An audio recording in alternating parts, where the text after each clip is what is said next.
Assalamualaikum warahmatullahi wabarakatuh. Saya Ima Safitriani dari Prodi PGSD, Fakultas Pendidikan dan Sains, Universitas Swadaya Gunung Jati Cirebon. Dalam video kali ini, saya akan menampilkan wawancara saya dengan salah seorang yang berprofesi sebagai seorang guru. Di dalam wawancara tersebut, kami membahas mengenai bagaimana komunikasi guru dengan siswa yang baik dan juga bagaimana peran guru dalam menyikapi karakter peserta didik yang berbeda-beda. Mari kita simak videonya. Warahmatullahi wabarakatuh. Waalaikumsalam warahmatullahi wabarakatuh. Sebelum saya akan mewawancarai Bapak, saya memperkenalkan diri terlebih dahulu.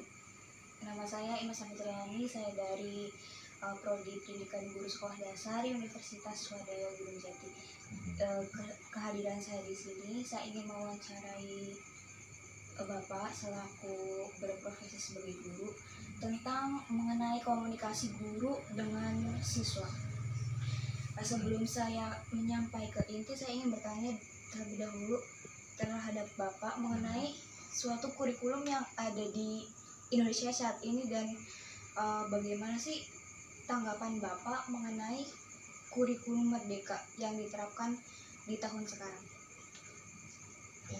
Bismillahirrahmanirrahim. Terkaitan dengan dunia pendidikan, yang pertama, tanamkan terlebih dahulu kita sebagai pendidik. Berarti kalau kita mempunyai jiwa pendidik, apapun kurikulumnya, apapun situasi dan kondisinya, satu harus tanamkan dulu saya sebagai guru, dan profesi itu harus kita nikmati.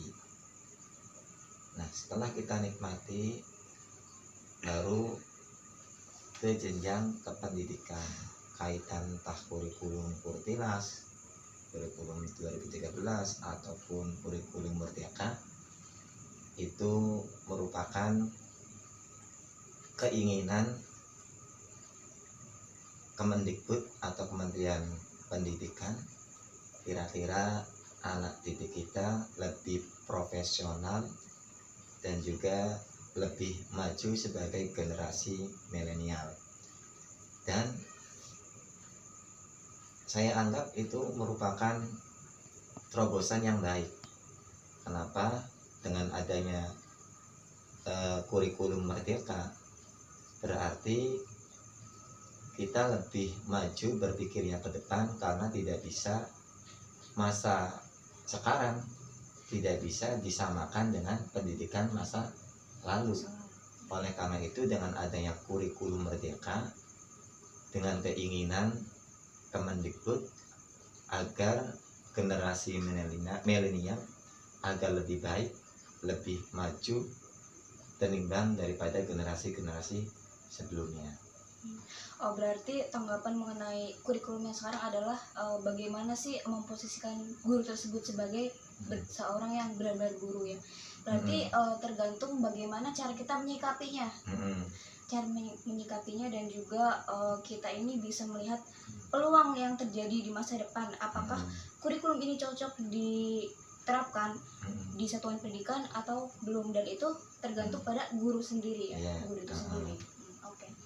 Sebelum mengarah ke intinya lagi, saya juga ingin bertanya kepada Bapak, motivasi apa sehingga Bapak memilih untuk menjadi profesi guru? Ya, yang pertama adalah motivasi apa saya berprofesi sebagai guru. Ya, motivasinya sangat sederhana. Artinya bagaimana kita bisa harus ada guru ataupun pembimbing. Tidak mungkin kita menjadi orang hebat, tidak mungkin kita menjadi orang yang sukses, tidak mungkin kita menjadi orang yang lebih pandai ataupun lebih cerdas dan lain sebagainya tanpa bimbingan, tanpa arahan dari seorang guru. Nah, oleh karena itu, betapa mulianya profesi guru. Bahkan dirinya pun tidak menghiraukan, walaupun beliau-beliau ini sebagai guru hanya dideka terus, sedangkan anak didiknya ada yang jadi kubu, ada yang jadi camat, ada yang jadi gubernur, bahkan ada yang jadi presiden dan lain sebagainya. Tetapi itu tadi, jerih payah seorang guru akan terbayarkan kalau melihat anak didiknya semuanya berhasil. Itu keinginannya. Tetapi walau bagaimanapun juga kita tidak bisa memungkiri, masa ya segitu banyaknya berhasil semua, pasti ada yang tidak. Tetapi bagaimana caranya kita bisa memanfaatkan ilmu walaupun sedikit. Mungkin anak-anak kita tidak pandai di profesi ini, tapi dari profesi yang lain dia pandai ataupun ahli. Nah, oleh karena itu jasa guru sangat luar biasa, termasuk jasa orang tua kita ataupun orang-orang yang telah membesarkan kita. Dari situ maka saya merasa menikmati dan juga berupaya semaksimal mungkin agar generasi sekarang itu lebih baik daripada generasi sebelumnya. Makanya saya juga cocok dengan adanya kurikulum Merdeka. Satu contoh demikian. HP zaman dulu jadul. Iya, Bahkan sebelumnya tidak ada HP. Dengan adanya komunikasi lebih mudah. HP jadul pun juga akan berkolaborasi lagi, akan semakin semakin lebih canggih lagi sampai Android dan lain sebagainya. Nah, begitupun juga pendidikan di kurikulum Merdeka. Jadi tidak bisa generasi sekarang pendidikannya seperti generasi yang dulu, tetapi generasi yang dulu agar bisa menyesuaikan dengan generasi sekarang yang milenial. Ya, itu. Ada yang ingin saya tanyakan lagi mengenai komunikasi antar guru dan juga siswa. Menurut Bapak, komunikasi seperti apa sih yang diterapkan oleh guru dan juga siswa sehingga di dalam pembelajaran tersebut berjalan dengan baik dan juga lancar? Tentang komunikasi antara guru dan juga siswa. Yang pertama adalah sebelum kita berkomunikasi dengan anak-anak, tanamkan terlebih dahulu rasa cinta. Nah, setelah menanamkan rasa cinta, lalu ya tadi mereka itu bukan orang lain, saudara sendiri, bahkan layaknya anak sendiri. Seperti keluarga. Nah, seperti keluarga. Nah, dari situlah awal kita akan bisa mengenal jati diri seorang anak, karena tidak bisa dipungkiri satu anak satu dengan yang lainnya yang dihadapi enggak satu dua anak, ya kan? Iya, bahkan sampai ratusan anak, bahkan sampai enggak terhitung kalau kita lihat setiap perubahan semester. Nah, oleh karena itu dengan rasa menikmati dan juga mempunyai rasa ingin sekali menyampaikan ilmu walaupun sedikit, itu berkesan sangat mulia. Oleh karena itu tanamkan rasa cinta terhadap anak didik kita. Nah, setelah itu kita harus senantiasa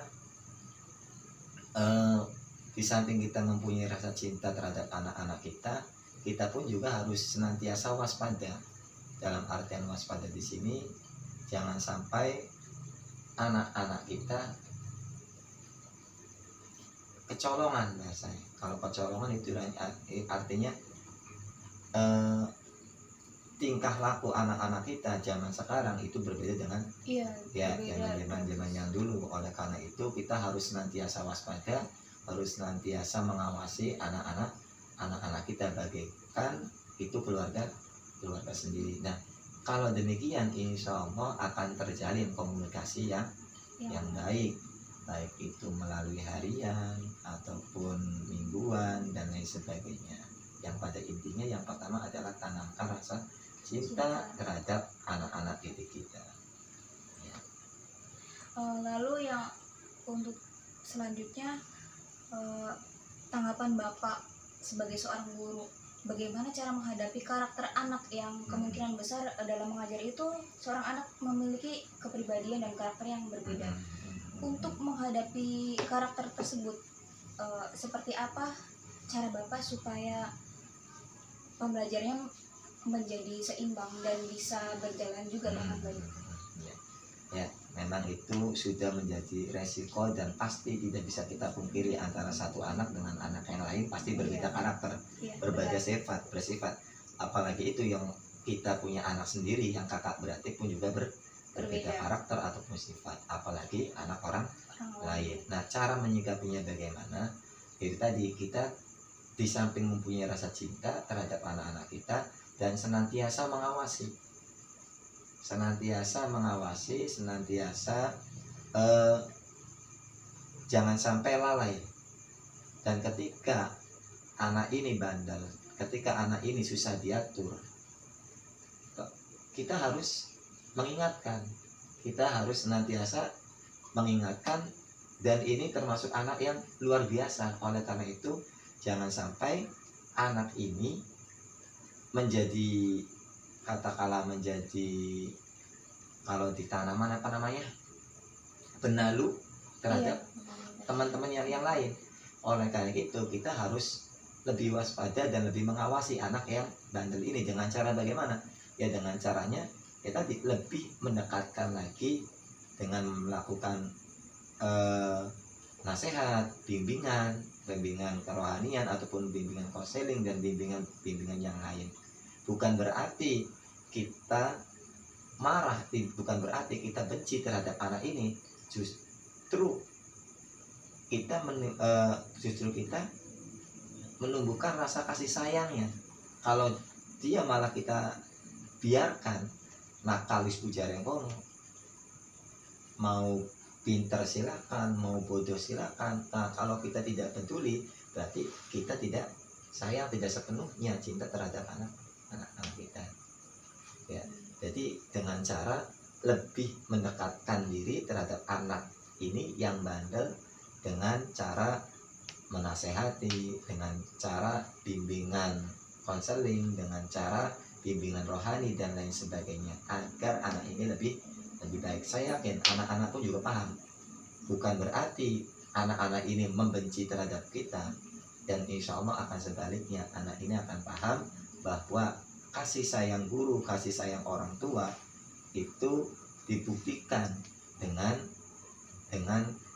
senantiasa mengawasi, menasehati, dan mengarahkan apabila anak-anak kita bandel ataupun tidak nurut untuk diatur dan lain sebagainya. Oh, jadi untuk melakukan pendekatan terhadap anak-anak ialah harus menasehati dan juga melakukan bimbingan konseling seperti yang Bapak jelaskan tadi ya.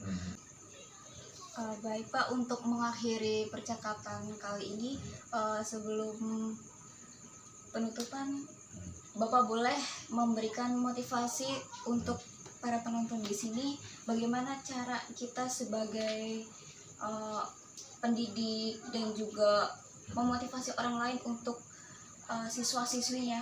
Silakan Bapak. Bismillahirrahmanirrahim. Untuk pesan dan kesan pada generasi sekarang ataupun generasi milenial, tanamkan terhadap diri kita selaku pelajar, selaku siswa, baik di tingkat SD, SMP, SMA, SMK sampai ke perguruan tinggi. Tanamkan kepada diri kita, yang pertama adalah syubbanul yaum rijalul qad. Pemuda sekarang adalah pemuda masa depan. Jangan sampai anak-anak kita, jangan sampai kalian semua mempunyai perilaku ataupun perbuatan yang meresahkan pada masyarakat. Jadilah khairun nas anfa'ukum linnas. Sebaik-baiknya manusia adalah orang yang memberikan kemanfaatan, baik untuk diri sendiri, keluarga, bahkan masyarakat dan sekelilingnya. Jadilah manusia yang bermanfaat terhadap semua orang. Mungkin hanya itu saja yang dapat saya sampaikan.